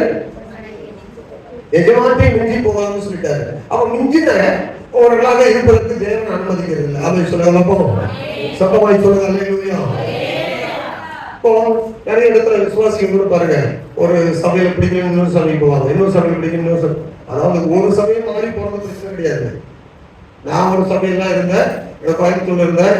அந்த கோயம்புத்தூர்ல வந்து நான் எப்பயுமே ஆராதிக்க போக முடியாது. ஏற்காட்டுல இருந்து கோயம்புத்தூர் போயிட்டு ஒரு புறம் வர முடியாது. நான் தொழில் காரியமா வேற இடத்துக்கு போகணும். அப்ப ட்ரினிட்டி பிரேயர் ஹவுஸ்ல நான் இருந்தேன், ரட்சிக்கப்பட்டு அபிஷேகம் இருக்கு. அப்போ பாஸ்டர் கேட்டா, பாஸ்டர் வேற ஊருக்கு போறேன்னு. போங்க பாஸ்டர், போயிட்டு இது போங்க, போயிட்டு உடனே ஒரு சபைக்கு போகாதீங்க, நீங்க எல்லாம் காத்திருந்து ஒரு சபை தெரிஞ்சு எடுங்க, கத்தர் இடத்துல போங்க. அப்போ காத்திருந்து நான் ஒரே ஒரு சபைக்கு போனேன். அன்றைக்கு வரைக்கும் அதே சபையில தான் இன்றைக்கு நான் இருக்கிறேன். அல்லேலூயா சொல்லுங்க. அது தேவனுடைய கட்டுப்பாட்டுக்குள்ள, தேவனுடைய கட்டுப்பாட்டுக்குள்ள. அல்லேலூயா. பரிசுத்த ஆவிக்குள்ள, நல்ல உபதேசத்துக்குள்ள, நல்ல ஞானஸ்தானத்துக்குள்ள. கவனிங்க, நல்ல ஞானஸ்தானம், நல்ல மனம் திரும்புதல், நல்ல அபிஷேகம், நல்ல திருவிருந்த ஆராதனை, நல்ல ஒழுங்குகள், அத்தனை உபதேசம் நிறைந்த ஒரு ஒழுக்கத்துக்குள்ள இந்த கத்தை வந்து கற்றுக் கொடுத்துருக்கிறேன். இப்ப நான் நிறைய பேருக்கு கற்றுக் கொடுக்குறேன். எது வேற? அல்லேலூயா. நிறைய இடத்துல நாம கற்றுக் கொடுக்குறோம், அது வேற. அப்ப நாம் கற்றுக்கொண்டதை மற்றவங்களுக்கு கற்றுக் கொடுக்கலாம். அப்போ ஒரு நம்ம சுயாதீனமா இருக்கிறதுனால இஷ்டம் போல ஒரு காரியத்தை நம்ம செய்யலாம் நம்ம நினைப்போம். அப்படி செய்யக்கூடாது. சுயாதீனத்தை நம்ம தேடுவது என்னன்னா, நம்ம இஷ்டம் போல இருக்கலாம் என்பதுதான். அல்லேலூயா. மாமியிடத்துல வந்து மருமக்கள் நிறைய பேர் வந்து என்னன்னா, மாமி சொல்ற வேலையெல்லாம் நான் செய்ய முடியாது. அவங்க காலையில 4 மணிக்கு எழுந்து சொல்றாங்க, நான் 7 மணிக்கு எழுந்து தான் பழகம். அவன் அவங்க என்ன சொல்றாங்க, 4 மணிக்கு எழுந்து சொல்றாங்க, நான் 7 மணிக்கு எழுந்து தான் பழகம். அப்படின்னா அந்த வீட்டுல மாமி ஒத்து வராது, மருமக தான் மாமியா மாறணும். அவன் சொல்லுங்க. சில 4 மணிக்கு எழுந்து பழகிருப்பாங்க, 4 மணிக்கு என்ன செய்வாங்க, 3 மணிக்கு எழுந்து பழகிருப்பாங்க. கர்த்தருக்கு ஸ்தோத்திரம். அப்போ நம்ம பழகணும். முதல்ல அவன் சினிமா பாட்டுக்கு வந்து போற வீட்டுல நல்ல பாட்டெல்லாம் பண்ணோம். என்னது? புருஷ வீட்டுக்கு பிழைக்க போகும் பொண்ணு, புத்திமதிகளை சொல்ல போறேன் கேளு கண்டு அப்படி சொல்லி ஒரு பாட்டு அவன் சூப்பரா அதை பாடி கேட்டு நிறைய பேர் மனதிற்கு நல்ல மருமகளா இருந்தது. இப்ப பைபிள் வாசித்து கூட இப்ப நிறைய பேர் கேட்டு, எனக்கு தெரியாது, நான் வந்து சாப்டர் எடுக்கிறேன், உங்களுக்கு ஏதாவது பிரச்சனை நீங்க மாறிக்க வேண்டியதான் அவனுடைய வசனம் இருக்கும் அப்படின்னு சொல்லுங்கள. அப்படி யாரும் இருக்கிறதா தெரியல. ஆனா வசனம் என்ன இருக்குன்னா, நம்ம அடங்கி இருப்பது என்பது நமக்கு மிகுந்த ஆசீர்வாதமானது. அல்லேலூயா. கவனிங்க, அடங்கி இருக்காம போனா என்ன நடக்கும் அதை நான் சொல்றேன். அடங்கி இருக்காம போனா என்ன நடக்கும், அதுல நிறைய விளைவுகள் இருக்கு. இப்ப உதாரணமா எடுத்துக்கொள்ளுங்களேன். உதாரணமா எடுத்துக்கொள்ளுவோம். ஒரு நமக்கு எல்லாருமே புரிஞ்ச மாதிரி ஒரு உதாரணம். ஒரு ஆள் வண்டி தொடங்கி போடுறாங்க, ஒரு பஸ் தொடங்கிறதுக்கு போறாங்க. கிளீனர் முதலாவது கிளீனர் போடுவாங்க. அதை வந்து அந்த பஸ்ஸையோ அல்லது வந்து அந்த வாகனத்தை துடைப்பாங்க. அவன் போடுறான்னு வைத்துக்கொள்ளுங்களேன். இந்த கிளீனர் வேலையில வேலை வைக்கும் போது எஜமானோ அல்லது வந்து அந்த பஸ் டிரைவரோ கண்டக்டரோ இவங்க வேலை வைப்பாங்க, அல்லது சூப்பர்வைசர் வேலை வைப்பாங்க. வேலை வைக்கும் போது செய்வாங்க கொஞ்ச நாள். சில நேரத்தில் உடனே செய்வாங்க, வேலை மாதிரி அதற்கு வேலை வைப்பாங்க. அப்ப அந்த இளைஞர் என்ன செய்யறான்னா, இவன் தான் இவ்வளவு வேலை செய்யறான், எல்லாம் செய்ய தெரியுது எனக்கு, போயா நீ அவங்க வேலையாகும் அப்படின்னு சொல்லிட்டு அடுத்த பஸ்ஸுக்கு போறான்னு வச்சுக்கோங்க. அடுத்த பஸ்ல போய் வேலை செய்யும்போது என்ன வேலை கிடைக்கும்? கொஞ்சம் சொல்லிட்டு என்ன வேலை கிடைக்கும்? என்ன வேலை பார்த்தோமோ அந்த வேலை தான் கிடைக்கும். சரி, இந்த தம்பி ஒழுங்கா ஒரு இடத்துல வேலை பார்த்துறான், கிளீனா ஒழுங்கா வேலை பார்த்துறான். கொஞ்ச நாள் அவனை வேலை பார்த்துட்டு வரும்போது பரவாயில்லப்பா இவனும் கரெக்டா வேலை செய்யறான், நீட்டா பண்றான் அப்படின்னு சொல்லிட்டு அடுத்த என்ன செய்வாங்க, கூட இருக்கிற கண்டக்டர் மாதிரி கூப்பிட்டு, ஏய் வா முதல்ல நினைச்சு கூட்டம் நிறைய போது நீ பில் போடு, நீ நினைச்சு டிக்கெட் கொடு, ரூபாய் மட்டும் வாங்கி யாரும் கொடுத்துரு அப்படின்னு சொல்லி டிக்கெட் அடி கொடுப்பான். இதுதான் முதல் வந்து ஒழுக்கம். இதுதான் எல்லா பஸ்ல எல்லா பேருந்துல நடக்குது. அப்ப அடுத்து என்ன செய்யணும்னா, ஒரு பதவி கூட உயருது. முதல் கிளீன் பண்ணிட்டு போவான், இப்போ வந்து நடத்துறது கூடவே போறான், போயிட்டு அவங்க ரைட் லெஃப்ட் எல்லாம் பாக்குற வேலை எல்லாம் கொடுக்குறான். அடுத்தது இப்ப என்னது, டிக்கெட் அடிக்கிற அளவுக்கு உயர்வு வருது. சரி, இதுல வந்து உண்மையா சுறுசுறுப்பா வேலை பார்க்கறானா அடுத்து என்ன நடக்கும்? அவன்கிட்ட கேஷ்பேக் கொடுப்பாங்க, கண்டக்டர் பை கொடுப்பாங்க. சத்தமா சொல்லுங்க. ஆனால் இந்த கேஷ்பேக் வாங்கக்கூடிய உயர்வுக்கு வராமல் இவன் முதல்ல இன்னொரு பஸ்ஸுக்கு போயிட்டு அங்க சட்டம் போடும்போது இன்னொரு பஸ்ஸுக்கு போறான்னு வச்சுக்கோங்க. அடுத்த பஸ்ல அங்க போயிட்டு என்ன வேலை கிடைக்கும்? 10 பஸ் மாறி போனாலும் கிளீனர் தான் கடைசி வரைக்கும் கிளீனர் தான், கிளீனர் தான், வேற யாரும் கிடையாது. கிளீனர் தவிர வேற ஒரு வேலையும் கிடையாது. ஆனால் ஒரே இடத்துல இருக்கும்போது உண்மைத்துவத்தையும் சுத்தத்தையும் சுறுசுறுப்பையும் அவனை பார்க்கும்போது அன்பு கொண்ட அவனை நேசிக்கிற அவனுக்கு மேல இருக்கிற அவங்க என்ன செய்வாங்கன்னா அடுத்தடுத்து படி உறுதி கொடுத்துட்டே இருப்பாங்க. அப்புறம் அந்த கண்டக்டர் வேலையை உண்மையா இருக்கணும்னு வைத்து கொள்ளுங்க. அடுத்து என்ன செய்வாங்க, செக்கரா போடுவாங்க, செக்கிங்கா போடுவாங்க. 4 பஸ்ஸுக்கு போடுவோம், ஒரு பஸ்ல தான். இது கவனிங்க, ஏன் இப்படி சொன்னாதான் உங்களுக்கு புரியும். உயர்வு என்பது எப்படி வரும்னா, அடங்கியிருந்தா எப்படி உயர்வு வருதுன்னா இப்படிதான் ஸ்டெப் ஸ்டெப்பா தான் வரும். அடுத்தது வந்து ஒரு பஸ்ல தான் இருந்த ஒரு இடத்துல கிளீனர் வேலை கிடந்த, இப்போ ஒரு உயர்வு, ஒரு கண்டக்டர் ஆயிட்டேன். கண்டக்டர் மட்டும் இல்ல, அடுத்து ஒரு செக்கிங், ஒரு பஸ்ல தான் இருந்தேன், இப்போ 4 பஸ்ஸுக்கு செக்கிங்கா இருக்கிறேன். அப்ப 4 பஸ்ஸுக்கு செக்கிங்கா இருக்கிறான். இதுல வந்து நம்ம உண்மையா இருக்கான்னு வச்சுக்கோங்களேன். அடுத்து என்ன செய்வாங்க, ஒரு 20 பஸ் உள்ள என்ன செய்வான், 20 பஸ்ஸுக்கும் என்னதான் சூப்பர்வைசரா இருப்பான். இந்த சூப்பர்வைசர் வேலையை நல்லா பண்ணாலும் என்ன செய்வான், வேண்டாம் வேற யாரும் வேண்டாம், மேனேஜர் வேலைக்கு இந்த சீட் நீ தான் செய்யணும், மேனேஜருக்கு போஸ்ட் கொண்டு போய் கொடுப்பான். அது எஜமானுக்கு அடுத்த போஸ்ட் எதுன்னு சொன்னா மேனேஜர் போஸ்ட். என்ன போஸ்ட்? ஒரு ஓனருக்கு அடுத்த போஸ்டையும் மேனேஜர் போஸ்ட் செய்யணும். அப்போ இந்த அளவுக்கு உயர்வுகள் வந்து கொண்டே இருக்குது ஒரு இடத்துல இருக்கும்போது. ஆனால் ஒவ்வொரு இடமா நீங்க போகும்போது, ஒருவேளை நீ கிளீனர் வேலையை படித்து முடிச்சுட்டு கண்டக்டரா போயிருந்தாலும் கண்டக்டர் வேலையில கூட ஒரு இடத்துல ஒழுங்கா பார்க்கும் போது அந்த கண்டக்டர் வேலையில தான் 20 பஸ்ஸுக்கு போக முடியும், 20 இடத்துக்கு, அதுக்குள்ள வாழ்நாளே முடிஞ்சு போகும். அப்ப அடக்கம் என்பது நம்முடைய ஆசீர்வாதத்துக்கு முதல் படி. இது ஆண்டவர் வைத்திருக்கிறது. இது நம்ம மேல இருக்கிறவங்க பார்த்துட்டே இருப்பாங்க, நம்ம ஆண்டவர் பார்த்துட்டே இருப்பாரு எப்படி நடத்துறாங்க, எப்படி இருக்கிறாங்கன்னு சொல்லி. அப்படி இருக்கிற போது கர்த்தர் உங்களை உயர்த்திக் கொண்டே இருப்பார், உங்களை ஆசீர்வதித்துக் கொண்டே இருப்பார். அல்லேலூயா. வாழ்க்கையில நீங்கள் கர்த்தருடைய கரத்தில் இருப்பது வீணாய் போகாது. கர்த்தருடைய வார்த்தையின்படி நடப்பது உங்களுக்கு சில நேரம் சிரமமா இருக்கும். ஆமென்.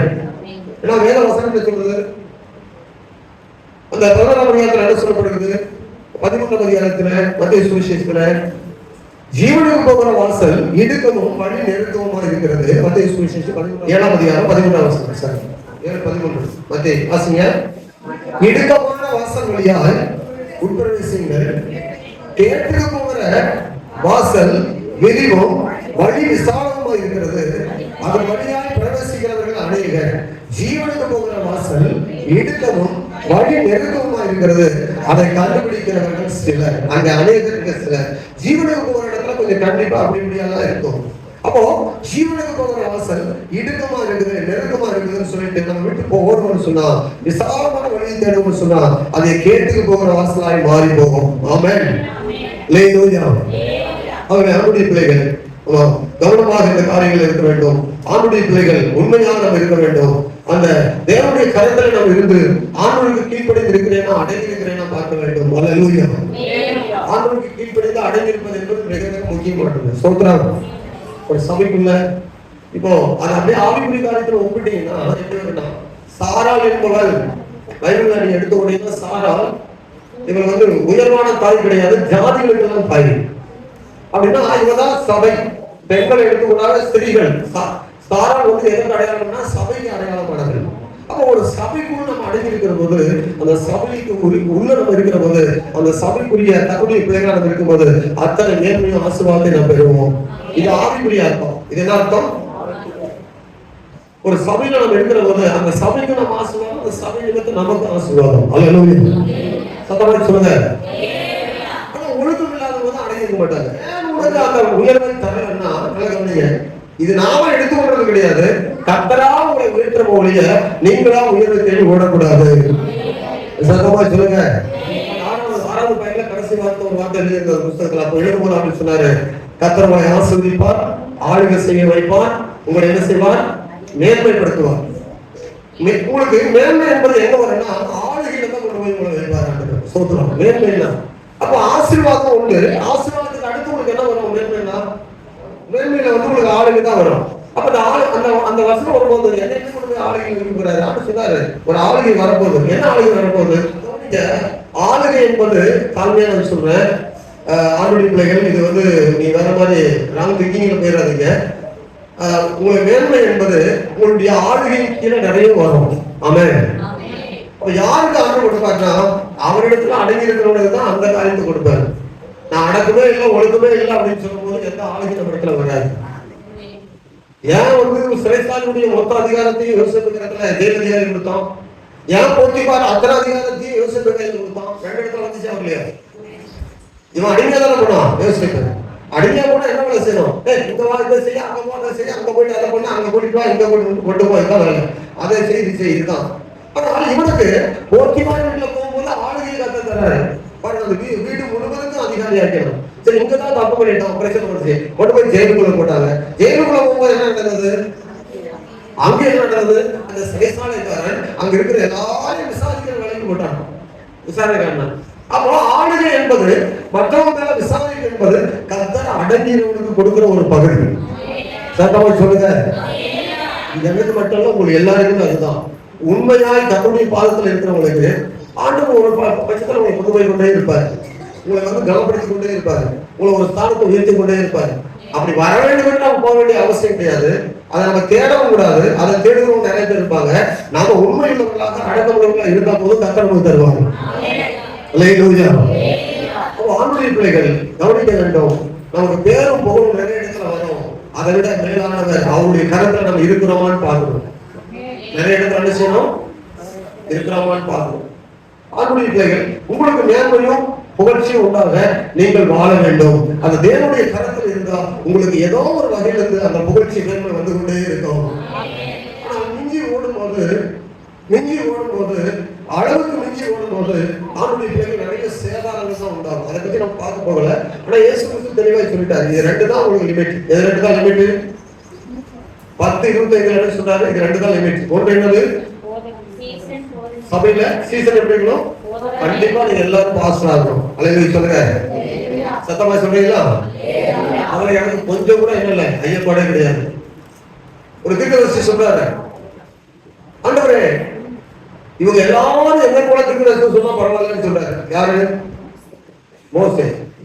ஆனா கூட இருக்கிறவங்க சொல்றான், அவங்க தீர்க்கதரிசி சொல்றாங்களே தடை பண்ணும் போய் அப்படின்னு. அவங்க எப்படி தீர்க்கதரிசி சொல்றான்? நீங்களும் தீர்க்கதரிசி சொல்ற, நான் விரும்புறேன்.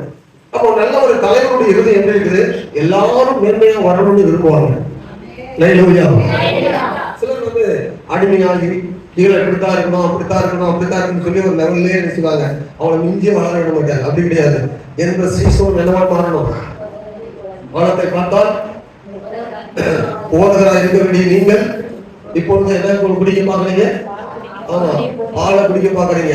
இயேசு வந்தார் உங்களுக்காக, சிலுவையில மரித்தார் உங்களுக்காக. ஞானஸ்தானம் எடுத்தீங்களா? இன்னும் ஞானஸ்தானமே எடுக்கல. அப்புறம் எப்படி போதகராக? அல்லேலூயா சொல்லுங்க. சத்தமா சொல்லுங்க. அவன் அபிஷேகம் பண்ணப்படணும். ஞானஸ்தானம் எடுத்துட்டு என்ன செய்யணும்? அபிஷேகம் பண்ணப்படணும். பரிசுத்த ஆவியை பெறணும். தேவனுக்காக எழுமணும். இந்த வாழ்க்கையில நீங்க பிரகாசிகளா மாறணும். சத்தமா சொல்லுங்க. அல்லேலூயா. ஆமா, என்னை ஆண்டவர் நிறைய மாவட்டங்களுக்கு கொண்டு போறாரு. நிறைய ஜனங்களுக்கு பிரயோஜனமா பயன்படுத்துறாரு. நான் போற இடத்தெல்லாம் பிரயோஜனமா இருக்க ஆண்டவர் என்னை பயன்படுத்துறாரு. ஆவிக்குரிய லெவல்ல என்னுடைய எல்லைகளை விஸ்தாரமாக்குறாரு. எதுக்கு சொன்னா கவனிங்க, எதுக்கு சொன்னா உங்க ஆவிக்குரிய வாழ்க்கையில நீங்க வளர வளர வளர நீங்கள் அடுத்த பகுதியில பயன்படுகிறவர்களா இருப்பீர்கள். அல்லேலூயா. வளராத ஒரு நபரை கொண்டு போது எங்கேயும் பயன்படுத்த முடியாது. சரிங்களா? ஏன் நான் என்னை பற்றி சொல்றேன்னா உங்களை பற்றி எனக்கு சொல்ல தெரியாது. புரியுதா உங்களுக்கு? வேற சிலரை பற்றி எனக்கு சொல்ல நிறைய தெரியாது. அதனால என்ன பற்றி நான் சொல்றேன். அப்ப என்னிலிருந்து என்ன புரிந்து கொள்வீங்க? உங்களிருந்து நீங்க என்ன புரிந்து எடுத்துக்கொண்டீங்கன்னா உங்களை பற்றி நீங்கள் புகழ்ச்சியா இருப்பதற்கு தேவ கரத்துல நீங்க இருக்கிற அந்த காரியங்கள்ல உண்மையா இருக்கிற போது அந்த ஜெப காரியங்கள், ஆராதனை காரியங்கள், கொடுக்கிற காரியங்கள், ஊதிய காரியங்கள் எல்லாவற்றையும் உண்மையா ஆண்டுடைய கரத்தில் இருக்கும்போது, ஆண்டுடைய கரத்தை மிஞ்சி நடக்காமல் ஆண்டவர் சொல்லுகிறபடி நம்ம கீழ்ப்படுத்தி நடக்கும்போது ஆண்டவர் நம்முடைய வாழ்க்கையை மேன்மைப்படுத்திக் கொண்டே இருப்பார். ஆமென். ஆகவே பெற்றோருக்கு அடங்கிய பிள்ளைகளாக கணவனுக்கு ஒத்துழைக்கிற, அதாவது அடங்கினா என்ன, ஒத்துழைக்கிற எல்லா காரியத்திலும் ஒத்துழைக்கிறவங்களா இருக்கணும். மனைவி அடங்கினா அவங்களுக்கு அடிமை கிடையாது, அப்படி கிடையாது, ஒத்துழைக்கிறவங்களா. வீட்டுல நீங்க பெரியவங்களுக்கு கனம் பண்ணி அவங்க கூட அடங்கினா என்ன அர்த்தம், அவங்க மதிக்கிறவங்களாக சொல்றாங்க. அப்படி இருக்கக்கூடியவங்களாக இருக்கிற போது உங்க வாழ்வு சிறந்ததா இருக்கும். அவன் இங்கே இப்படி அவள் அடங்கி இருந்ததுனால அவள் சன்னதி இன்று வரைக்கும் பேசப்படுது. நீ போய் அவள் கரணத்தின் கீழே அடங்கி இரு. எவ்வளவு காலம் சொல்லுங்க, எவ்வளவு காலம், எவ்வளவு காலம் இருந்தா? 14 வருஷம் இருந்தா. பிறகு 14 வருஷம் மட்டும் இல்ல, சாரா மரித்து போன பிறகும் இருந்தான்.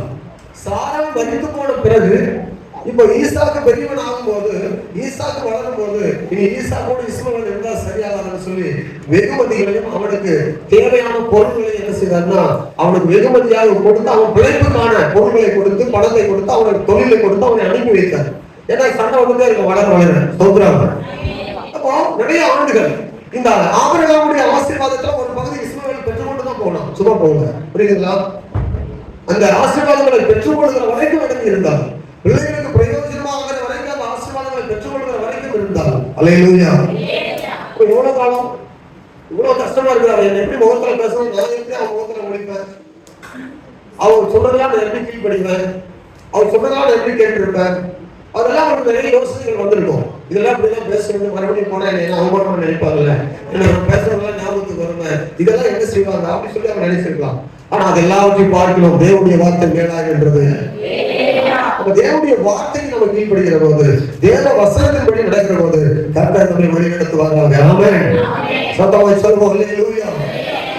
நம்முடைய பிள்ளைகள் அப்படி நம்ம நடக்கிற போது, நீங்கள் ஒரு தேவனுடைய சமூகத்துல இருக்கிற பிள்ளைகளா இருக்கும்போது, என்ன வேத வசனம் அதை சொல்லுது, அந்த வசனம், ஒளிவு மர கண்டுகளை போல நீங்கள் என்ன செய்வீர்கள், நாட்டப்பட்டு இருப்பீர்கள். ஒரு மரம் பிடிங்கி பிடிங்கி பிடிங்கி அங்கங்கே நட்டப்பட்டு கொண்டே இருந்துச்சுன்னா அந்த மரம் என்ன ஆகும் சொல்லுங்க? ஒரு செடி, ஒரு பூ செடியோ அல்லது ஒரு தானியத்தினுடைய வகையுள்ள ஒரு செடியோ பிடிங்கி பிடிங்கி 10 இடத்துல நட்டா என்ன ஆகும்? நல்லா வரணும். நம்ம நினைப்போம் நல்லா ஒரு இடத்துல என்ன ஆகும் சொல்லுங்க? ஒரு இடத்துல இருந்து மற்ற இடத்துக்கு போகலாம். ஆனால் கண்டிப்பா அது 3ஆவது இடத்துக்கு பிடிங்கி வைக்கப்படும் சொன்னா கண்டிப்பா அது லைஃப் பிடிச்சிடும். அவ்வளவுதான்.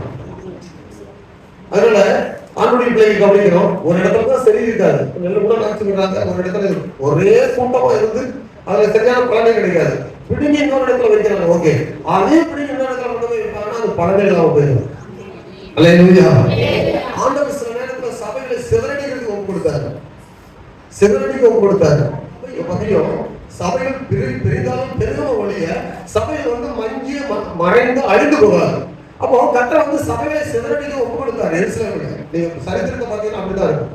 சபையில் சிதறப்பட்டு போனார்கள். ஒரு குண்டு போட்டா எப்படி அங்க இருந்து 100 பேர் பிடித்து ஓடுவார்கள், அது போல போனாங்க. ஆனா போனவன் என்ன செய்யணும்னா அந்தந்த கிராமத்துல ஒவ்வொரு சபை உருவாக்கணும்.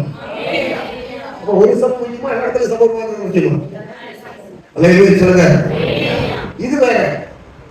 ஆண்டவருடைய அர்ப்பணிப்பு வரும்போது அப்பயா இன்னொரு சபை போச்சு, இன்னொரு சபை பிரிச்சு அப்படி. ஆனா ஒரு ஆத்மா பிரிந்து போகும்போது நல்லா கவனிங்க. ஒரு ஆத்மா பிரிந்து போகும்போது அப்படி கிடையாது. தகப்பனை விட்டு பிரிந்து போகிற ஒரு பிள்ளை போல, அந்த ஒரு இடத்துல வைக்கப்பட்டிருக்கிற நாற்று பிடிக்கப்படுவது போல, அந்த அத்தனை ஆசீர்வாதத்தையும் இழந்து போக காரணமா இருந்த ஆகாரை பார்த்து ஆண்டவர் சொல்றாரு, நீ போய் அவள் கரத்தின் கீழே ஆசீர்வாதங்கள் வருகிற வரைக்கும், ஆசீர்வதிக்கப்படுகிற வரைக்கும், இஸ்மவேலை நான் பெரியவன் ஆக்க வரைக்கும் என்று சொல்லி ஆண்டவர் காத்திருக்க வேண்டாம். அப்படி நம்ம இருக்கிற போது உண்மையாகவே தேவ திட்டம் நம்மள நிறைவேறும். அல்லேலூயா. நீங்க யாரு அப்பா கரத்துல இருக்கிறீங்களா? அப்பா மிஞ்சி போறீங்களா? ஊழியக்காரத்து கரத்துல இருக்கீங்களா? ஊழியக்காரன் மிஞ்சி போறீங்களா? கீழ்படிந்து இருக்கிறோமா? எதிர்த்து நிற்கிற சுபாவம் இருக்குதா? தவறுகள் வரும்போது மன்னிக்கிற குணம் இருக்குதா? அல்லேலூயா. நீங்க ரைட்ஸ் அப்படின்னு பேசுறீங்க நிறைய பேர். எனக்கு தெரியும் ஆவியில நிறைய பேர் நான் செய்வதெல்லாம் கரெக்ட் அப்படின்னு நினைக்கிறீங்க. நீங்க அப்படி நினைக்கலாம். ஆண்டவனும் சொல்லுவாரு நான் செய்யலாம் கரெக்ட் அப்படின்னா உங்களுக்கு மன்னிப்பு கிடைக்காது. அப்ப நீங்க மற்றவங்களை மன்னிக்காத போது உங்களுக்கு ஆண்டவர் மன்னிப்பு தர மாட்டாரு. சரிங்களா? கிறிஸ்தவத்துடைய ஆரம்பம் எங்கதான் உண்டாகுது? மன்னிப்புல. மன்னிப்பு பெற்றோம் கடைசி வரைக்கும் மன்னிப்புல இருக்கணும். கிறிஸ்தவங்களுக்கு மன்னித்தது போல உங்களுக்கு விரோதமா யாராவது பாவம் செய்திருந்தா, உங்களுக்கு விரோதமா யாராவது தப்பு செய்திருந்தா, உங்களை யாராவது காயப்படுத்திருந்தா, உங்களை யாராவது நோக்கடித்திருந்தா, உங்களை யாராவது புண்படுத்திருந்தா அவங்களை மன்னிக்க. அல்லேலூயா. அப்ப இது மன்னிப்புல தொடங்கி மன்னிப்புல ஓடும். ஒருவேளை நீங்க மன்னிக்க மாட்டீங்கன்னா, கர்த்தர் பாவத்தை மன்னிக்க மாட்டாங்கன்னா நீங்க திரும்பி பாருங்க. உங்களுக்கு டேஞ்சரு. எங்க அப்பாவும் மன்னிக்க மாட்டேன், அவர் பையனை கோவக்காரு. எங்க மாமியை மன்னிக்க மாட்டான், பையனை கோவக்காரு. எங்க அப்பா மன்னிக்க மாட்டேன், அவருக்கு ஒரு பெரிய கோவக்காரு. அவர் பண்ற எனக்கு தீமை ஏராளமா பண்ணிருக்காரு, மன்னிக்க மாட்டேன்னு சொன்னா நீங்க பண்ண தப்ப ஆண்டவர் மன்னிப்பாரான்னு திரும்பி பார்த்தீங்கன்னா அவரை ஈக்குவல் பண்ணாம என்ன ஆகும்? நம்ம சபைக்கு இருக்க முடியுமா? ரட்சிக்க பரலோகத்துக்கு போக முடியுமா? போக முடியாது. அல்லேலூயா. அதனால மன்னிப்பை பெற்றவர்கள் மன்னிக்கணும். அல்லேலூயா. அன்பை பெற்றவர்கள் அன்பா இருக்கணும். ஜீவனை பெற்றவர்கள் கடைசி வரைக்கும் ஜீவனோடு கூட இருக்கணும். அல்லேலூயா. ஆமா, விசுவாசத்தை பெற்றவங்க கடைசி வரைக்கும் விசுவாசத்தை காத்துக்கொள்ளணும். ஜீவனை பெற்றவங்க கடைசி வரைக்கும் ஜீவனுக்குள்ள இருக்கணும். அன்புள்ளவர்கள் முடிவு முடிந்து அன்பா இருக்கணும். உபதேசத்தை கற்றுக்கொள்ளவும் கடைசி வரைக்கும் உபதேசத்துல இருக்கணும். இதுல ஒரு கஷ்டம் இருக்காது. இதெல்லாம் சாதாரணமான காரியம் தான். இதுல ஏதாவது கஷ்டம் இருக்குதா? இருக்கவே இருக்காது. இதெல்லாம் ரொம்ப கஷ்டமான காரியம் தான் சொல்லி தர மாட்டாரு. நீங்க வாருங்கள் இடத்துல கற்றுக்கொள்ளுங்கள், என் நுகம் லகுவாயும் என் சுமை மெதுவாயும் இருக்கும். என்னுடைய நுகம் மெதுவாயும் என் சுமை லகுவாயும். கஷ்டமானதெல்லாம் வந்து சொல்லிக் கொடுக்கவே மாட்டாரு. மன்னிக்கிறது பெரிய கஷ்டமா? நீங்க நம்ம அப்பாவை நான் மன்னிக்க மாட்டேன்னா அப்போ நீ செஞ்சதை ஆர்டர் மன்னிப்பாரான்னு பார்த்தா மன்னிக்கவே மாட்டாரு. அப்ப நீ மன்னிப்பு வேண்டாம்னா நீ ஆண்டவருடைய மன்னிப்பு பெறாம நீ என்ன செய்யணும்? கர்த்தரை விட்டு தான் தூரமா இருக்கு. நீங்க அப்படியே ஒவ்வொருத்தையும் பார்க்கும்போது நான் அன்பு கூற மாட்டேன்னு சொன்னா கர்த்தரை விட்டு அன்பு கூற மாட்டார். அல்லேலூயா. இப்படி நீங்கள் ஆண்டுடைய பிள்ளைகள் உங்களை நீங்களே நிதானித்து பார்க்கணும், உங்களை நீங்களே ஆராய்ந்து பார்க்கணும், வேத வசனத்துக்கு முன்னால நிறுத்தி பார்க்கணும். அப்படி பார்க்கிற போது கர்த்தருக்குள்ள நீங்கள் ஆசீர்வதிக்கப்பட்டவர்களாக இருக்கிறீர்கள். ஆமென்.